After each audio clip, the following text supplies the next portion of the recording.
Hello hi friends, welcome to my channel. నేను ఇవాళ మెంతి పొడితో టీ కాసాను అనమాట. ఎలా కాసానంటే మామూలుగా టీ కాసేసుకోవాలండి. అది ఎలా కాయాలంటే ఒక కప్పు వాటర్, ఒక కప్పు పాలు తీసుకొని చక్కగా స్టవ్ మీద పెట్టి స్టవ్ వెలిగించుకొని స్టవ్ మీద పెట్టేసేసి హాఫ్ స్పూన్ టీ పొడి వేసి 10 గ్రామ్స్ బెల్లం వేసి, మీ ఇష్టమైతే షుగర్ వేసుకోండి, లేకపోతే బెల్లం వేసుకోండి.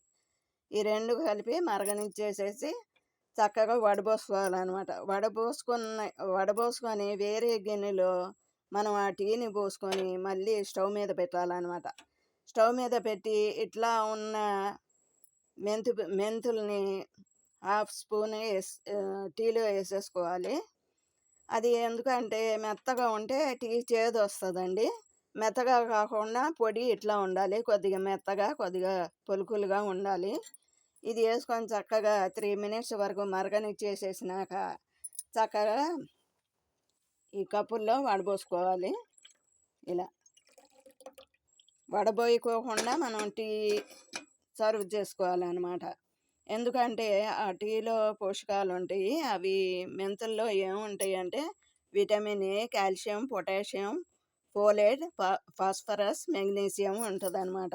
అందుకని మనం ఈ పోషకాలని వదిలిపెట్టుకోకుండా చక్కగా టీని తాగేసేయచ్చు.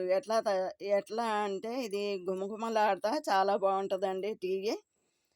అలాగే టీ అంతా తాగినాక అడుగున అవి పులుకులు ఉంటాయి అన్నమాట. ఆ పులుకులు కూడా తినొచ్చు. ఇంకా ఉంటే బాగుండేది అన్నట్టు అనిపిస్తుందండి. నేను ఫస్ట్ చేదు వస్తుంది అనుకున్నాను, కానీ చేదు రాలేదు, చాలా బాగుంది. అలాగే ఈ మెంతులతో ఇంకోటి చేయొచ్చు. అది జ్వరం ఉన్న వాళ్ళకి ఇవ్వాలన్నమాట. అది ఏంటంటే గ్లాస్ ఫుల్ వాటర్ తీసుకొని దాంట్లో ఒక స్పూన్ మెంతి పొడి వేసి, హాఫ్ చెక్క నిమ్మకాయ బద్ద హాఫ్ చెక్క తీసుకొని దాంట్లో పిండేసేసి, ఒక స్పూన్ తేనె దీంట్లో వేసేసి బాగా కలిపేసేయాలన్నమాట. కలిపేసి జ్వరం, గొంతు నొప్పి, ఒళ్ళు నొప్పులు ఉన్న వాళ్ళకి ఇస్తే అది తగ్గిపోతుంది. అలాగే షుగర్ వాళ్ళకి కూడా ఇంకో రెమెడీ ఉందండి. ఒక గ్లాస్ వాటర్లో మెంతులు వేసేసి నైట్ అంతా నానబెట్టేసేసి పొద్దున్నే వేస్తే అది తాగేసేస్తారు. షుగర్ కంట్రోల్లోకి వచ్చేస్తుంది అన్నమాట. అలాగే జుట్టు కూడా ఒక రెమెడీ ఉందండి.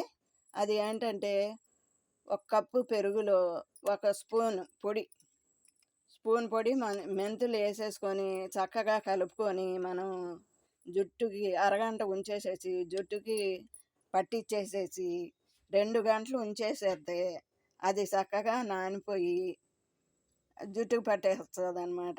అది మనం షాంపూతో శుభ్రంగా కడిగేసేస్తే చక్కగా షైనీగా ఉంటుంది అనమాట. అలాగే ఇంకోటి ఏముందంటే ఒక గుప్పుడు వేపాకు తీసుకొని దాంట్లో చిటికెడు పసుపు వేసుకొని ఒక స్పూన్ నానబెట్టిన మెంతులు నూరేసేసి ఇలా గోలికాయలన్నీ చేసుకొని రోజుకి ఒకటి తింటే ఏ వ్యాధులు కూడా దరిదాపుల్లోకి రాదు. అలాగే షుగర్ కంట్రోల్ కూడా అవుతుంది. ఈ వీడియో మీకు నచ్చితే లైక్ చేయండి, షేర్ చేయండి, సబ్స్క్రైబ్ చేయండి, కామెంట్స్ చేయండి. Thank you.